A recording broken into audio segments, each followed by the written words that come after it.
Bonjour, chers amis, chers frères et sœurs.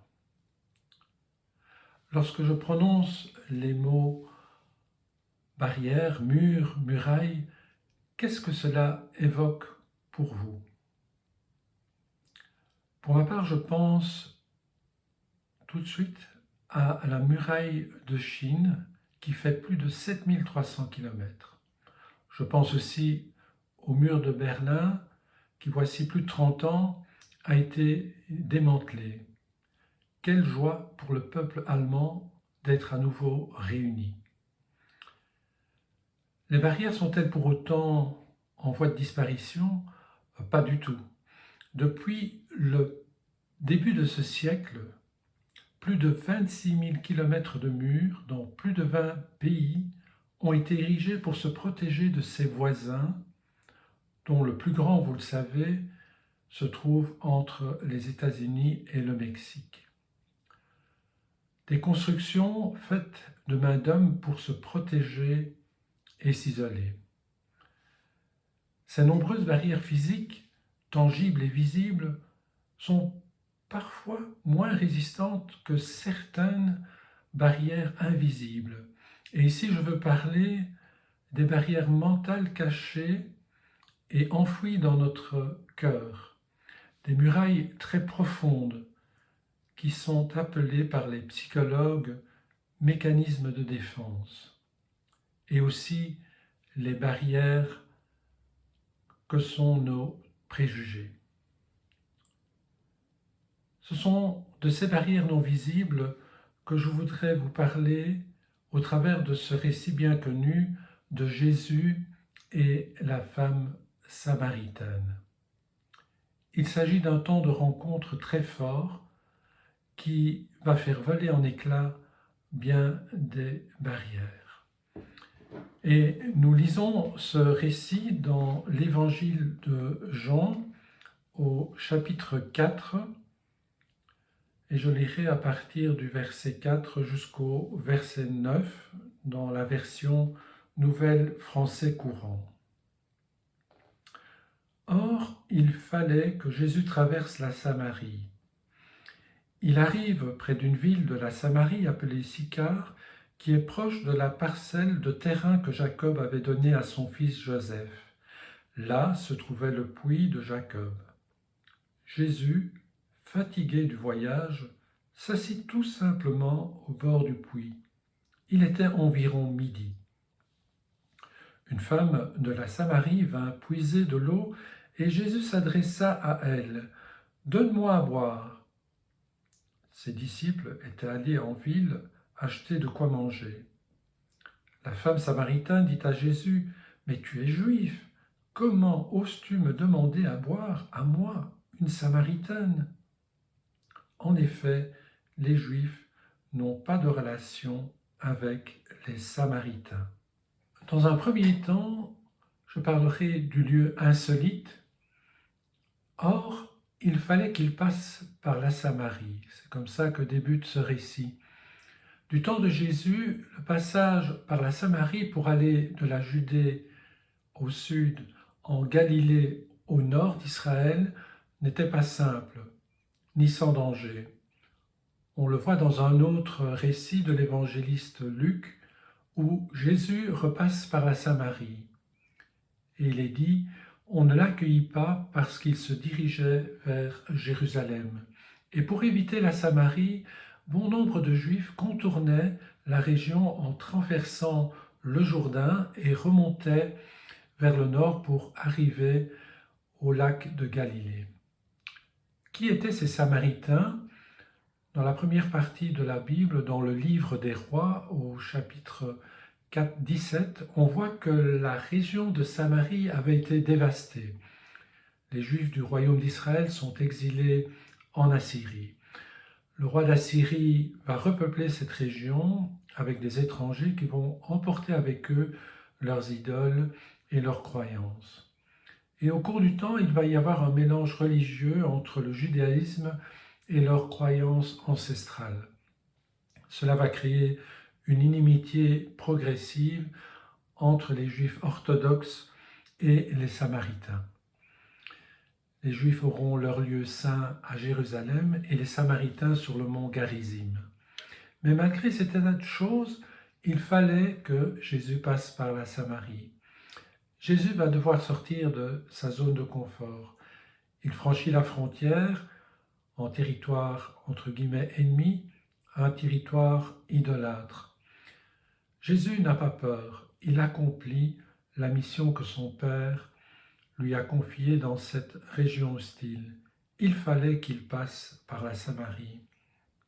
Que se serait-il passé s'il avait contourné la Samarie?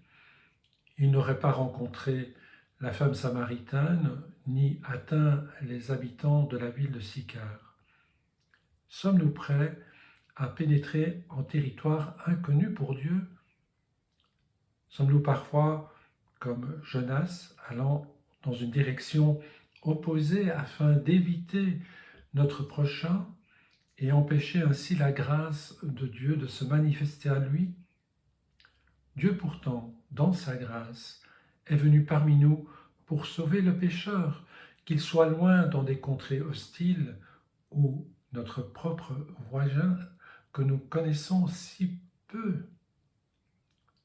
Au loin comme au près, le Seigneur peut nous conduire dans des endroits insolites. Or, il fallait qu'il passe par la Samarie. Dans un deuxième temps, comment Jésus va-t-il ouvrir respectueusement des brèches dans les barrières qui le séparent de la Samaritaine? Comment le point de vue de cette femme et l'offre de Jésus vont-ils se rencontrer? Et nous lirons un passage dans Jean 4, de 10 à 15. Jésus continua, « Si tu connaissais le nom de Dieu et qui est celui qui te dit « Donne-moi à boire », c'est toi qui lui aurais demandé de l'eau et il t'aurait donné de l'eau vive. La femme répliqua, « Seigneur, tu n'as pas de seau et le puits est profond. D'où aurais-tu donc cette eau vive? Serais-tu plus grand que notre ancêtre Jacob, qui nous a donné ce puits et qui a lui-même bu de son eau ainsi que ses fils et ses troupeaux? » Jésus lui répondit, « Toute personne qui boit de cette eau aura encore soif, mais celui qui boira de l'eau que je lui donnerai n'aura plus jamais soif. L'eau que je lui donnerai deviendra en lui une source d'eau qui jaillira jusque dans la vie éternelle. » La femme lui dit, « Seigneur, donne-moi cette eau, pour que je n'ai plus soif et que je n'ai plus besoin de venir puiser de l'eau ici. » La femme samaritaine dit, « Comment toi qui es juif, peux-tu me demander à boire, à moi qui suis une Samaritaine ?» Les Juifs, en effet, ne veulent rien avoir en commun avec les Samaritains. Elle exprime ici une séparation radicale, étanche, entre les Juifs et les Samaritains de l'époque. Il y a manifestement d'énormes barrières qui séparent ces deux populations voisines. Je distingue trois approches par lesquelles Jésus va entrer en relation avec la femme samaritaine. Jésus ouvre une première brèche en se rendant vulnérable. Une chose qui me frappe, c'est que Jésus va s'approcher de la femme en lui faisant une demande. Jésus est fatigué, assoiffé et demande l'aide d'une femme étrangère. Il fait sa requête sous un soleil de plomb, c'est l'heure de midi, le soleil est à son zénith, il se présente humblement à elle. Jésus ouvre une deuxième brèche face aux réticences de la femme samaritaine de lui donner à boire en lui proposant une eau bien meilleure, une eau qui désaltère, sans fin. Il lui annonce une bonne nouvelle. Il lui fait une offre surprenante, à plus d'un titre, lui donner de l'eau vive qui jaillira dans la vie éternelle. La femme ne saisit pas encore la portée de cet don étrange. Elle s'arrête encore à ce qui est visible et matériel, mais finalement, après réflexion, elle désire boire de cette eau en boire pour ne plus jamais avoir soif, ne plus avoir la corvée d'aller puiser de l'eau au puits, tâche réservée à son statut de femme. Une importante ouverture dans ses réticences vient d'être réalisée. Oui, partager l'Évangile aujourd'hui n'est pas simple. Nous ferons certainement face à des murs plus ou moins hauts d'indifférence, d'opposition, de mépris, voire de moquerie. Mais présenter la bonne nouvelle à nos contemporains, c'est offrir une source d'eau vive qui libère. C'est faire l'offre d'un cadeau divin dépassant toutes les richesses matérielles de notre société. Jésus va ouvrir une troisième brèche dans les remparts qui le séparent d'elle en lui montrant combien il la connaît. Et nous lisons ça dans la suite du texte, dans Jean 4, versets 16 à 19. Jésus lui dit : « Va, appelle ton mari et reviens ici. » La femme lui répondit : « Je n'ai pas de mari. » Et Jésus ajouta : « Tu as raison de dire que tu n'as pas de mari, car tu as eu 5 maris, et l'homme avec lequel tu vis maintenant n'est pas ton mari. Tu as donc dit vrai. » Seigneur, lui dit la femme, « Je vois que tu es un prophète. » Ce qui va changer dans la perception que la femme a de Jésus, c'est la révélation que Jésus va lui faire. Tu as eu 5 maris, et celui que tu as maintenant n'est pas ton mari. Cette révélation correspond exactement à la réalité de sa vie. Le dévoilement par Jésus de sa vie chaotique va être le déclic et l'ouverture d'une porte dans sa compréhension de l'identité de Jésus. Pas seulement un juif ou un grand prophète, mais le Messie.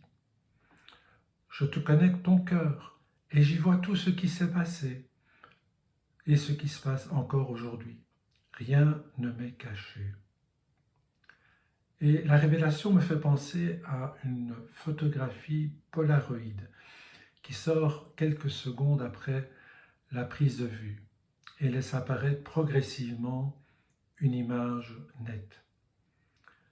De même, Jésus, en se révélant à nous par son esprit et sa parole, nous dévoile notre vie et l'amour de Christ qui veut nous transformer à son image. L'amour de Jésus et l'offre du salut proposée à la femme samaritaine ont raison de son isolement, de ses craintes, de son enfermement. Jésus lui offre ce qu'il y a de meilleur. Il veut son bien avant de lui révéler sa situation sans espoir. Aimer, c'est agir avec bienveillance. C'est un effort à consentir, une pratique régulière à exercer. Et nous devons le confesser, souvent nous n'aimons pas assez notre prochain. Mais ce constat, loin de nous décourager, doit nous inciter à suivre l'exemple du Christ en nous approchant de lui.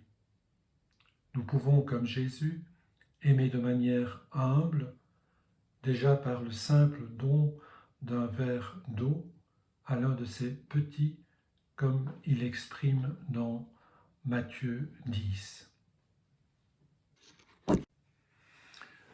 Nous sommes des hommes et des femmes fragiles, mais Dieu est notre force. Quel que soit l'objet de nos rencontres avec notre prochain, nous devons être courageux et sensibles, bienveillants envers lui et saisir l'occasion de lui révéler son besoin d'une eau vive, son besoin de Jésus-Christ. Paul va encourager Timothée en écrivant « Proclame la parole, interviens en toute occasion, favorable ou non, réfute, reprends, encourage, en te montrant toujours patient dans ton enseignement. » Une qualité nécessaire que je relève dans la proclamation de la parole, c'est la patience et la persévérance. Jésus a parlé avec patience à la femme samaritaine. La semence porte son fruit en son temps. Ce qui est semé dans un sol préparé par Dieu portera sans conteste un jour du bon fruit.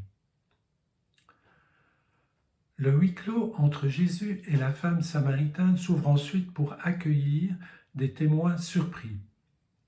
Regardons la réaction des disciples qui reviennent du village.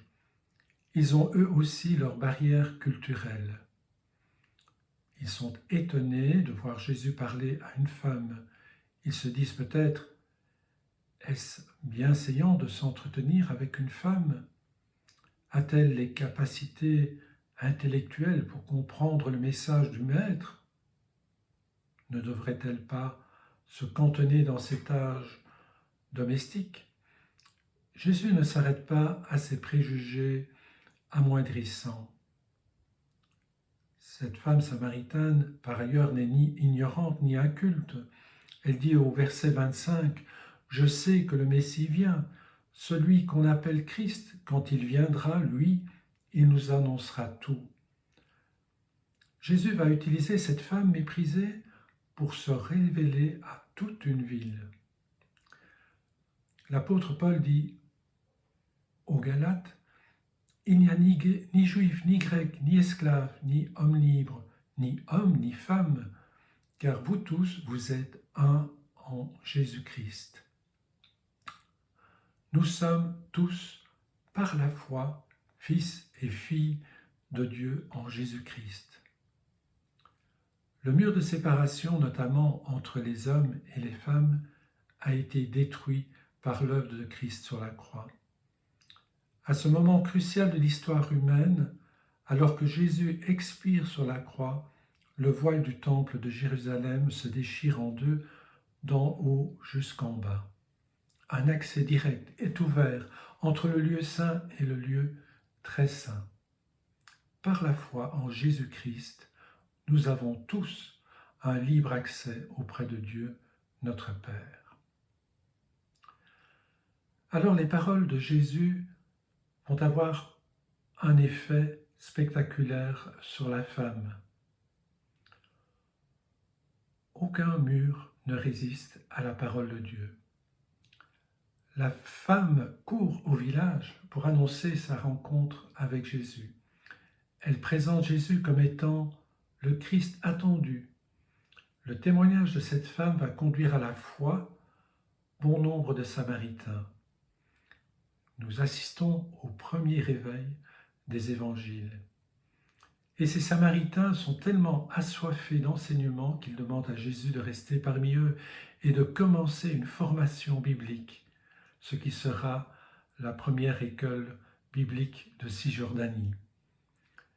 Notre texte se termine par cette belle confession. Nous savons que c'est vraiment lui, le Sauveur du monde. Est-il votre Sauveur? Pour conclure, quels sont nos gestes barrières? Quelles sont nos barrières, petites ou grandes, qui nous limitent dans notre approche de Dieu et de notre prochain? Nos barrières peuvent être multiples et complexes, culturelles, religieuses, sociales. Elles diffèrent certainement d'une personne à l'autre en fonction de notre vécu, de nos expériences relationnelles passées, plus ou moins douloureuses. Mais je suis convaincu qu'il vaut la peine de prendre le temps de reconnaître nos réticences et de les traiter pour progresser dans notre relation avec Dieu et avec nos semblables. L'amour est l'élément thérapeutique primordial et essentiel dans ce processus. L'amour de Dieu pour nous tous. Avec l'aide de Dieu et selon sa volonté, franchissons les obstacles et allons à la rencontre de notre prochain, à l'exemple de Jésus et de cette femme étrangère. Ainsi, nous pourrons voir la grâce de Dieu transformer la vie de nos proches et nous en réjouir.